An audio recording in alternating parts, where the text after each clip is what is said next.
आज मैंने इंस्टाग्राम के ऊपर बताया था कि आज से 1 मार्च से मेरा नया शो क्राइम यानी कि जो क्राइम होते हैं उस पीछे का मेरा उद्देश्य ये है कि एक छोटी सी गलती से कितना बड़ा नुकसान होता है और उसको हम कैसे बताएं कि उसके पूरे एक गलती से पूरा परिवार तहस-नहस हो जाता है। तो आज की जो मेरी क्राइम स्टोरी है और मेरे जो शो का नाम है वो है नजर हमारी क्राइम स्टोरी पर। दोस्तों, आज की जो मेरी क्राइम स्टोरी है उसका शीर्षक है आंचल प्रजापत। दोस्तों, सारोड निवासी आंचल कुमारी प्रजापत मात्र 17 साल की एज में उस लड़की का एक सड़क दुर्घटना में वो अकाल मृत्यु को प्राप्त हो जाती है। आइए जानते हैं उसके आगे की स्टोरी। सबसे खतरनाक भयावह दृश्य देखकर आप लोग खुद हैरान रह जाएंगे। जब मैंने इस स्टोरी को लिखा तब मेरे रोंगटे खुद खड़े हो गए थे, क्योंकि एक 17 साल की लड़की जो 12वीं क्लास कर रही थी अपने एग्जाम के लिए, क्योंकि उसकी नजरें थोड़ी कमजोर थी और अपने एग्जाम के लिए वह नजदीकी ब्यावर शहर जाती है, क्योंकि उसके पापा आए हुए थे और उसके पापा के साथ में वह ब्यावर के लिए रवाना होती है। जब वह रवाना होती है तो गांव के अंदर एक अलग ही रौनक दिखाई देती है और वे कई लोगों से हाय हेलो करते हुए जाती है, कि हमेशा की तरह वे आज भी, उसको क्या पता था अगले ही क्षण क्या होने वाला। लेकिन जब वह निकली तो पड़ोस में पड़ोसी अनीता सेन द्वारा बताया जाता है कि वे लगभग दोपहर 1-1:30 बजे कपड़े धो करके अपनी छत पर सुखा करके और उनसे बात करते हुए कहती है कि मैं ब्यावर जा रही हूं क्योंकि मेरी आंखों की रोशनी के चक्कर में मुझे एक चश्मा लेके आना है। अब दोस्तों, होता क्या है, क्योंकि एग्जाम का समय था, उसके पापा जहां मजदूरी करते हैं वहां से आए हुए थे। उनके पापा को आंचल बोलती है कि पापा, मुझे मेरे आंखों के लिए चश्मा चाहिए। तो उसके पापा बोलते चल बेटा, तेरे एग्जाम आ गए तो अपन ब्यावर चल करके चश्मा लेके आ जाते हैं। जैसे ही आंचल कुमारी सारोड गांव से निकलती है, सारोड गांव से वे सारोड चौराहे होते हुए हाईवे पर चलती है। उसकी इतनी सोच समाज और इतनी अच्छी विचारधारा थी जो अपने पिता से शेयर करती है। अगले ही क्षण वे केसरपुरा ब्रिज पहुंचती है। देखिए दोस्तों, अगले क्षण आपके रोंगटे खड़े हो जाने वाले हैं। केसरपुरा ब्रिज के वहां पे जैसे वे निकलती है, उसके पापा को वे बोलती है कि पापा गाड़ी आराम से चलाइए, सावधानी से। तो उसके पापा ये बोलते हैं कि हाँ बेटा, मुझे ध्यान है, मैं गाड़ी आराम से चला रहा हूं। उसकी स्कूटी मात्र 35 किलोमीटर प्रति आवर्स की स्पीड थी।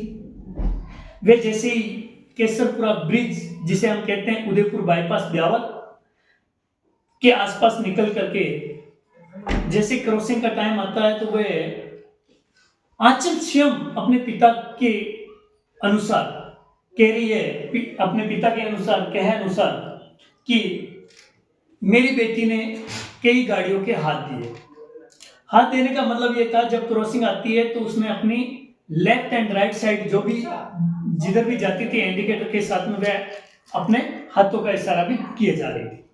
परंतु एक निर्मम टैंकर ड्राइवर, जो कि उस बच्ची के हाथों को देखने के बावजूद भी उस लड़की ने इशारा किया कि हमें इस तरफ जाना है, फिर भी उस टैंकर ड्राइवर ने निर्दय, इसलिए कह रहा हूं दोस्तों क्योंकि रोंगटे खड़े कर देने वाली कहानी है। अगले क्षण में आपको बताऊंगा कैसे क्या होता है। जब वह लड़की हाथ दे करके आगे बढ़ती है, लगभग 200 से 250 मीटर की दूरी पर वह टैंकर चालक था, जैसा कि मैंने सीसीटीवी कैमरे के आधार पर देखा। और चश्मदीदों ने जो मुझे बताया है वही कहानी मैं आपको साझा कर रहा हूं। जैसे ही वे लड़की की स्कूटी यानी श्रवण कुमार प्रजापति आंचल के पिता की स्कूटी धीरे धीरे आगे बढ़ती है, उसी दौरान एक स्विफ्ट कार आ जाती है। स्विफ्ट कार को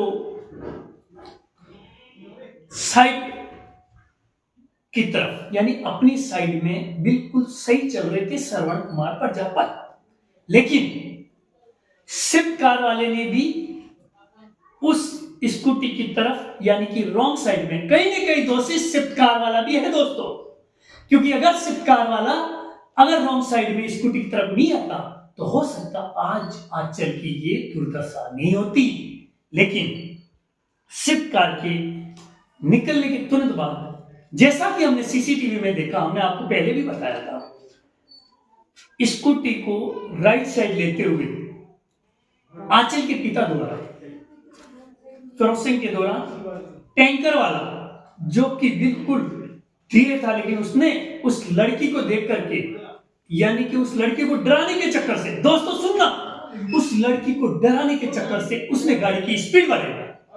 जैसी गाड़ी की स्पीड बढ़ती है, वह लड़की अपने पिता को कहती है, पापा गाड़ी तेज कीजिए क्योंकि पीछे ट्रक आ रहा है। देखिए लड़की की सोच, मात्र 17 साल की लड़की की सोच। वह कहती है अपने पापा से कि पापा पीछे ट्रक वाला है, बहुत तेज स्पीड से आ रहा है। उसके पापा ने स्कूटी को तेज करना चाहा, लेकिन दोस्तों स्कूटी की स्पीड मात्र 40 किलोमीटर प्रति आवर्स की स्पीड से रेस को लॉक किया गया था। तो वे स्कूटी को आराम से चला रहे थे, ना कि ज्यादा, लेकिन पीछे टैंकर वाले ने इतनी स्पीड से, इतनी निर्मम तरीके से स्कूटी को टक्कर लगाई। लड़की की सूझबूझ से लड़की ने अपने पिता को धक्का दिया, जिससे कि उसके पिता लेफ्ट साइड में गिरने से उनकी मौत होते होते बच गई। परंतु लड़की जैसे अपने पिता को धक्का देती तो स्कूटी के अंदर उसका फंसा हुआ पांव राइट साइड में गिर जाता है, और राइट साइड में गिरते ही उस टैंकर का पहिया, दोस्तों सुनना, उस टैंकर का पहिया सीधा लड़की के शरीर के ऊपर यानी कि ये लेफ्ट साइड में शरीर के ऊपरी भाग में टायर चढ़ जाता है और उस लड़की के उसी जगह पे मौत हो जाती है। दोस्तों इस निर्मम हत्या में कहीं ना कहीं दोषी प्रशासन भी है, क्योंकि केसरपुरा ब्रिज के वहां पे किसी प्रकार की यातायात व्यवस्था नहीं है, और दोनों ही तरफ जो आपने देखा भारत का, मैं तो ये कहूंगा भारत का एक ऐसा ब्रिज बना हुआ है जो सबसे खतरनाक है, क्योंकि आज पिछले 3 दिनों में वहां पे 3 एक्सीडेंट हो चुके हैं। और दोस्तों इस आंचल का जो ये एक्सीडेंट है, सिर्फ कहीं ना कहीं प्रशासन को भी मैं दोषी ठहराता हूं। और इनके साथ साथ में दोस्तों आप लाइक कमेंट करने के साथ साथ में मुझे कमेंट करके बताइए कि कहीं ना कहीं अगर वो ट्रेलर वाला अगर इसकी स्पीड को कंट्रोल कर पाता तो आज हमारे बीच में आंचल कुमारी जिंदा होती। एक मात्र 17 साल की लड़की जो अपने एग्जाम के सपने लेकर के ब्यावर जाती है, लेकिन वे ब्यावर भी नहीं पहुंच पाती है, और कुछ ही क्षण में पता चलता है कि उसकी जो बॉडी है, जो शव है, वे गांव में पहुंचता है। जैसे गांव में उसका शव पहुंचता है, गांव वालों में एकाएक इतना उदासीनता हो जाती है कि गांव वाले इस चीज को एक्सेप्ट नहीं कर सकते हैं, क्योंकि आंचल को पूरा का पूरा गांव, पूरा का पूरा एरिया, स्कूल के अध्यापक तक रोते हैं। तो इससे यह जाहिर होता है कि कहीं ना कहीं आंचल का व्यवहार वास्तव में इस दुनिया में बहुत ही अजीब था, अच्छा था, व्यवहारिक था। लेकिन एक गलती, अब दोस्तों आप कमेंट करके ये जरूर बताना कि इसमें गलती आपको सबसे ज्यादा किसकी लग रही है। मैं कहीं ना कहीं प्रशासन को सबसे ज्यादा जिम्मेदार ठहरा रहा हूं, क्योंकि उस सड़क के ना तो बैरिकेटिंग है, ना उस सड़क के डिवाइडर है, और वह सड़क दोनों तरफ से, आप लोग कभी ब्यावर पधारे तो इस ब्रिज को जरूर देखें, जो पाली बाईपास निकलता है, उदयपुर निकलता है, जयपुर निकलता है, और उसको राउंड अप कर रखा है और चारों तरफ कहीं ना कहीं मौत का ब्रिज, मैं तो इस ब्रिज को कहूंगा दोस्तों मौत का ब्रिज। थैंक यू, जय हिंद, जय भारत, जय जय राजस्थान।